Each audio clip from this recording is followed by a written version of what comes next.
Hey, Eric for President here. Pavlov has finally been announced for the Oculus Quest, what we've been waiting for a very long time. So let's talk about what Pavlov is, what you can expect to be on the Quest version, and how it will be implemented, and why it means so much right now, I think, to the Oculus Quest stock.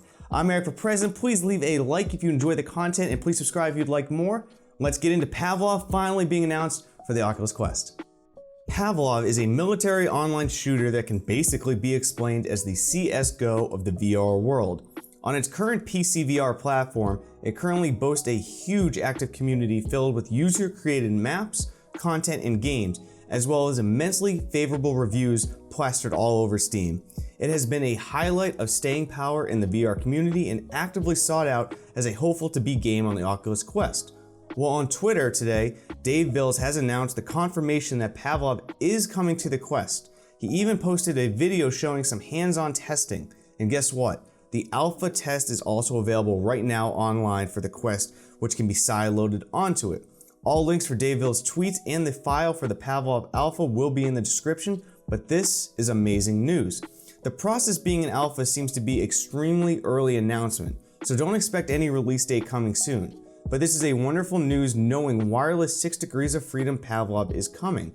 In the comment section of Dave Bills' tweets, numerous questions were asked and answered. First, Pavlov will not be crossplay between Quest and PC VR. Due to the higher frame and refresh rates on PC VR, it would be unfair to Quest players to be pitted against PC VR players. I personally think this is fair and makes sense, although it is sad that I will not be able to play with the immense community already on PC VR, but again, I think this is fair. Also, the game on the Oculus Quest will not have access to the plethora of community-made maps and modes on the Steam Workshop that many love so much. However, the developer has stated that they will take many ideas and concepts from the community maps, pick ones that align with the Quest, and implement these in some way at release as original content to the Quest, which is a fantastic idea and news. Now, I tested the alpha thanks to a few messages with the links, and I was blown away by what the devs have already accomplished so quickly. The alpha, well, it had alpha issues, but nothing crazy. It was pretty close to a lower res version of Pavlov on the CV1, honestly. Pavlov, you are about to make bank and up the value of the Oculus Quest because a true first-person shooter experience, where the closest competitor right now is only Dead and Buried 2, in my opinion, first-person shooters are the #1 experience needed for the Oculus Quest. First-person shooters in VR have it all.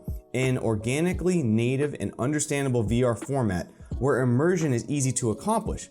Because similar to Beat Saber, where you don't need instructions on how to hold a lightsaber and actively use it, not much instructions are needed for first-person shooters either. It's natural, it makes sense to us, and it works very well in VR. Additionally, the online components add immense replayability and tons of content, something I think is lacking right now on the Oculus Quest current game store for online play competitively. My one and only concern is how the Oculus Quest will handle occlusion. Now, occlusion happens when one object in a 3D space is blocking another object from view. Basically, picture yourself holding a rifle and having one hand closer to your face, staring down the sights, and the other one further up the gun. The in-sight tracking has shown some problems with occlusion in other games, specifically on the Oculus Rift S that I've experienced, and tracking, but based on my experience in the alpha, I actually don't have a huge fear of this. It's just a normal problem that I'm interested to see how the devs of Pavlov deal with. Overall, this announcement could pave the way for other larger titles in VR games that push the boundary of Quest tech. I am very excited for the VR gaming future. And there you have it, guys. Pavlov, everything you need to know about we know so far about it. I'm very excited to see how this develops. Hopefully we get a release date sometime this year because I want it very badly. It will be a first day it comes out, must purchase in my book. If you haven't played Pavlov, I highly encourage you to look it up and get ready for this. If you have any questions or comments, please leave them down in the comment section. Please leave a like, subscribe, and join the channel if you haven't noticed already. Some awesome perks, and 100% goes to the National Autistic Society of the UK. So I appreciate everyone who joins and donates to charity. I'm Eric for President, and I will see you on the next video, guys. Goodbye.